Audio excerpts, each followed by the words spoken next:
Tolong yang belum menikah angkat tangan.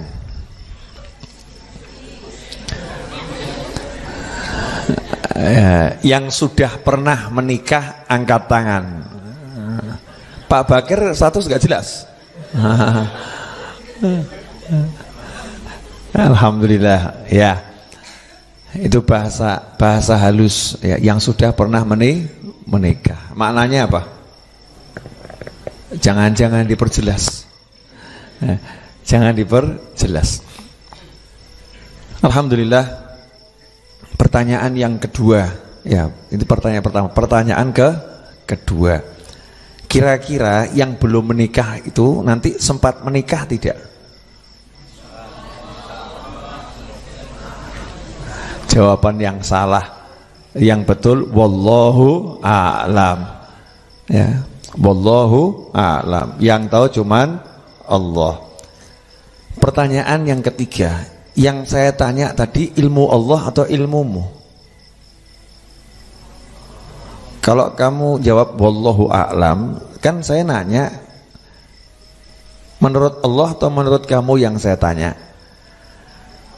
Ya menurut kamu. Menurut Allah wallahu a'lam. Menurut dirimu, kira-kira kamu sempat atau tidak? Jawabannya seharusnya sempat, insya Allah. Bukan insya Allah. Nah, insya Allah nggak jelas. Insya Allah apa? Insya Allah nggak sempat.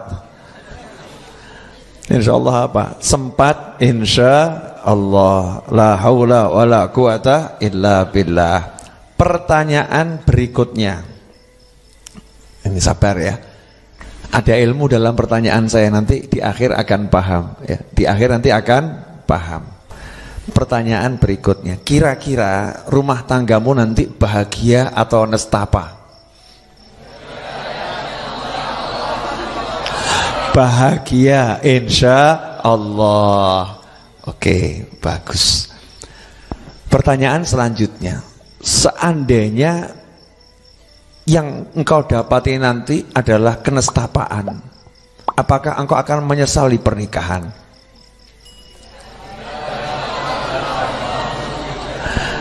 Gimana jawabannya? Kok mulai tidak insya Allah sama duduk-duduk, kenapa? Saya kasih cerita boleh? Ada satu sepupu saya, insya Allah minal aulia, di Tuban sana, sudah meninggal. Namanya Habib Alwi Ba'agil. Di Tuban. Meninggalnya karena dipukuli orang itu ya. Ya, dipukuli orang. Habib Alwi Ba'agil itu dalam keadaan lagi ada tamu di rumahnya, pengen ketemu seorang Habib, maka beliau pergi ke rumah Habibnya itu ngasih tahu, ada tamu di rumah saya pengen ketemu kamu. Dalam perjalanan itu ada orang gak dikenal, ya orang gak dikenal, dan orang yang gak jelas gitu ya. Pokoknya lihat orang langsung dipukuli gitu. Jadi bukan memang nyasar, asal ngawur, lihat orang dipukuli. Kebetulan yang dipukuli ini orang yang soleh. Akhirnya beliau gak melawan dan terkapar. Ya, ketika mau dibawa ke rumah sakit, ngomong sama ibunya, Bu, saya ikhlaskan orang yang mukuli saya, jangan diapa-apakan, dan seterusnya dan seterusnya. Akhirnya beliau meninggal dunia. Dan Habib Alwi ini punya kebiasaan gak pernah ngurusi duit. Jadi dalam hidup beliau itu duit adalah kertas. Jadi ngedum duit sama dengan ngedum kertas. Nah kalau kita, duit adalah kertas tapi warnanya beda. Betul. Kalau ngedum warna merah sama yang warna agak hijau semu biru itu ya, biru laut itu, kira-kira semangat yang mana? Yakin. Kalau bagi-bagi merah kan mikir-mikir ya. Kalau yang 2000-an kan lancar. Wah, ya. 2000-an lancar, karena kita melihat uang itu bukan kertas tapi adalah nilai, nilai, bukan kertas lagi. Kalau Habib Alwi kertas. Jadi beli kacang, ya beli kacang satu bayarnya 1 juta, Pokoknya di kantongnya ada lembaran 10 kertas, jadi keluarga nyoh gitu ya. Ada yang jualan kacang yang bingung, kacang Rp1.000 dibayar 1 juta. Pak, ya sudah, itu rezekimu. Nggak ada sedikit pun di hatinya itu nilai buat kertas. Nah, yang waras yang mana ini? Yang menganggap kertas punya nilai atau kertas adalah kertas? Ya, yang menganggap kertas adalah kertas biasanya dianggap gak waras. Yang menganggap kertas yang warna merah ada angkanya 100.000 itu adalah uang yang berharga, maka akhir zaman dianggap waras ya, dianggap seperti itu. Nah, ini Habib Alwi ini alim dan suaranya merdu dan wali majdub. Pernah beliau jalan itu di Tuban, kemudian ada sekelompok Habib-habib muda gitu naik mobil mau berangkat ke Surabaya dari Tuban. Nah, kebetulan Habib Alwi itu ngawe-ngawe gitu ya, mau bareng. Ini satu mobil pura-pura nggak lihat. Kenapa? Karena takut. Ini kalau Habibnya ikut, nanti kalau agak permintaannya majdub soalnya ya, permintaannya nggak pas, repot ini memperlakukan beliau nih. Sudah, usah berhenti, jalan terus. Ya, subhanallah, begitu mobil sampai di Surabaya, itu Habib Alwinya sudah di situ.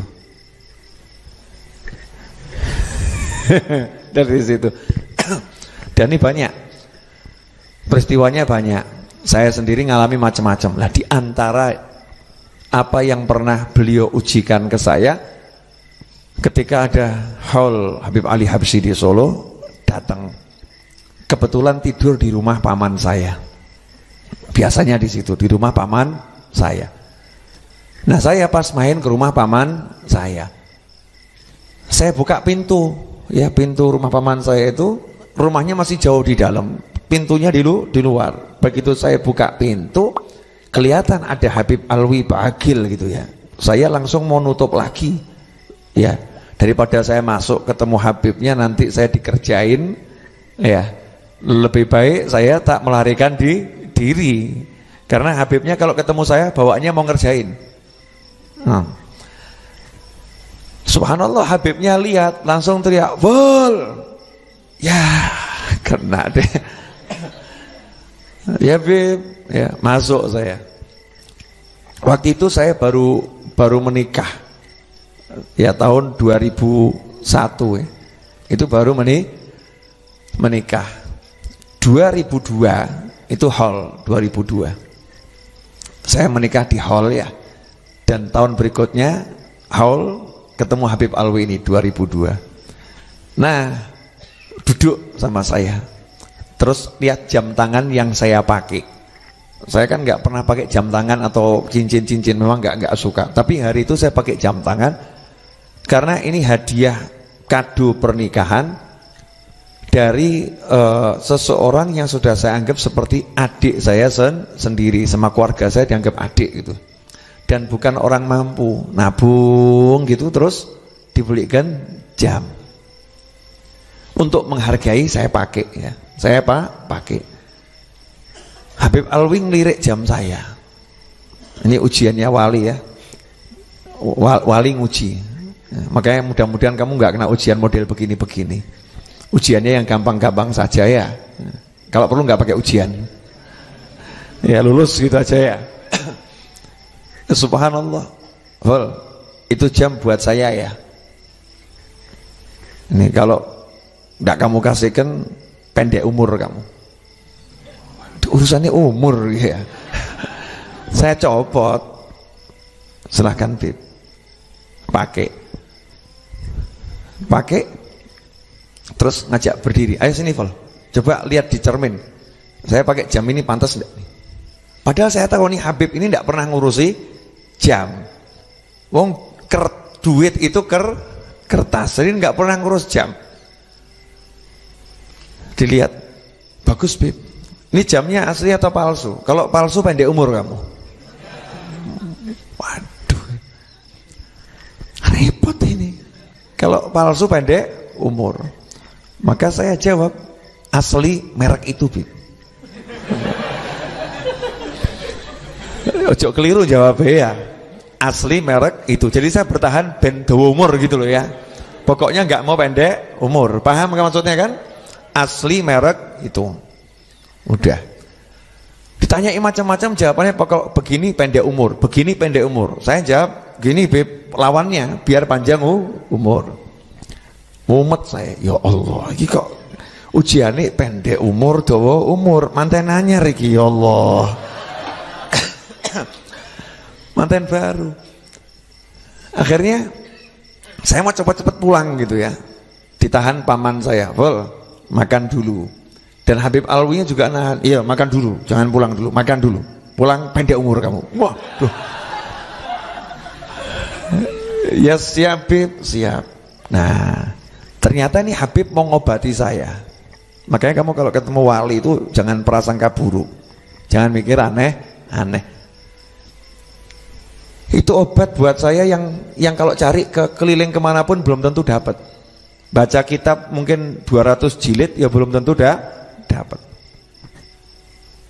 Waktu makan Habibnya ngomong begini, jadi manusia kok mikir panjang umur pendek umur, panjang umur pendek umur, panjang umur pendek umur. Jadi orang tuh nggak usah mikir panjang atau pendek, jadi yang ridho sama Allah, dikasih panjang seneng, pendek seneng, gak usah kamu pikiri. Mak gelek ya Allah, mahal betul ilmu nih. Lah kita kalau sudah ridho kan penak ya, betul kan? Mau pendek ya siap, panjang ya siap.